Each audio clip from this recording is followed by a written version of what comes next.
Welcome back. Today we are going over elastic versus inelastic collisions. Collision problems normally look scary, but they usually just come down to one formula, the momentum formula, which, as a reminder from my previous video, we have momentum, which is usually written as P, is equal to mass times velocity. And in collision problems with no outside forces acting on the actual collision objects, we can say that the total momentum is conserved. So total momentum is conserved.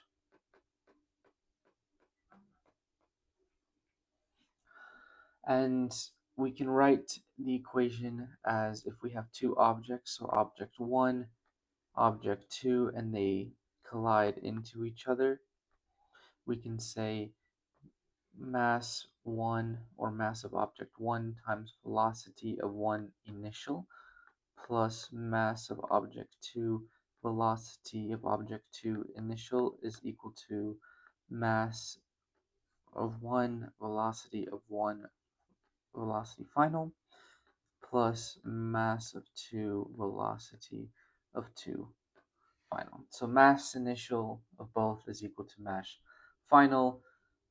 Momentum is conserved, it doesn't go anywhere. So let's get into what makes an elastic collision. Elastic collision is if you imagine a bouncy ball or two bouncy balls colliding, so they are thrown at each other. What would happen is they collide and then they would bounce away. For inelastic collisions, think of objects sticking together.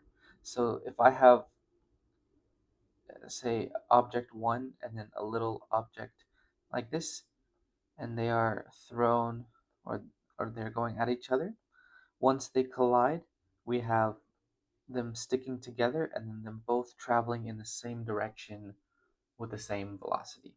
So that is the difference between elastic and inelastic collisions. So let's get right into an example. So the first one will be an elastic collision example. We have a 1 kilogram cart is moving to the right at 10 meters per second, hits a 3 kilogram cart which is at rest. After the collision, the 1 kilogram cart moves left at 5 meters per second. Find the final velocity of the 3 kilogram cart. So because this is elastic collision, we know that the two carts go away. So let's first write out everything that's given. So we have mass 1 is 1 kilogram. We have V1 initial is equal to 10. We have M2 is equal to 3. V2 initial is equal to 0 because it starts at rest. I'm going to get rid of the units for now just to make it a little easier. We have V1 final is given to us as negative 5 meters per second. And we are trying to find V2 final. So using conservation of momentum, we'll just plug it into the formula, which is just M1 initial V1 initial, sorry, M1 V1 initial plus M2 V2 initial is equal to M1 V1 final plus M2 V2 final. Plugging everything in, we get 1 times 10 plus 3 times 0 is equal to 1 times negative 5 plus 3 times V2F. Rearranging for V2F, we get this as 5 meters per second. And one thing to note is this is to the right. So we know it is to the right because, again, this is an elastic collision. So once they collide, we know that the object 1 goes to the left at 5 meters per second, and because object 1 goes to the left, object 2 has to go the opposite direction for it to be an elastic collision. So that is a basic elastic collision problem. Let's move on to a perfectly inelastic collision. So perfectly inelastic collision means that they stick together, and it is an ideal situation. So we have a 2 kilogram cart moving right at 6 meters per second crashes into a 4 kilogram cart at rest. They stick together. Find their final velocity. So again, let's go ahead and just write out everything we have. So we have M1 is 2, V1 initial is 6 meters per second. We have M2 is 4. We have V2 initial is 0, again, because it's at rest.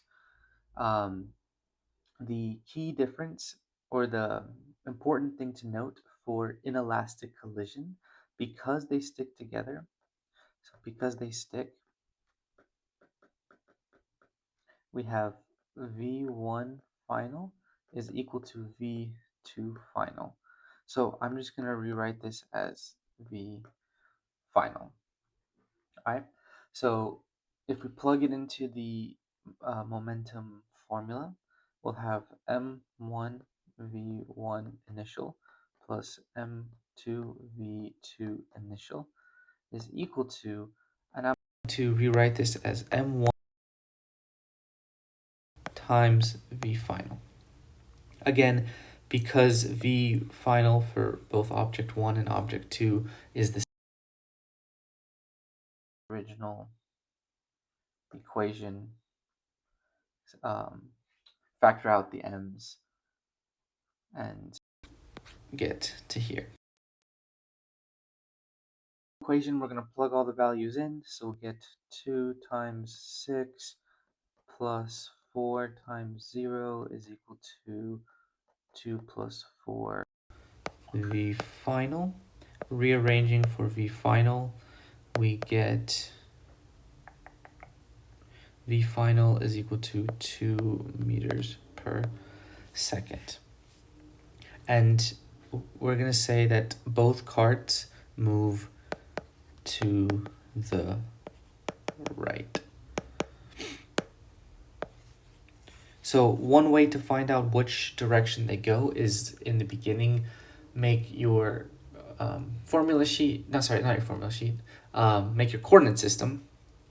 And usually everything going to the right, or how I like to say to the right, is positive. Anything to the left is negative. And because the cart was moving to the right and it crashed into a cart that was at rest, there was no force towards the left, so we can assume that both carts are moving to the right. And there you go. That is elastic versus inelastic collision problems. Please, like and subscribe if these videos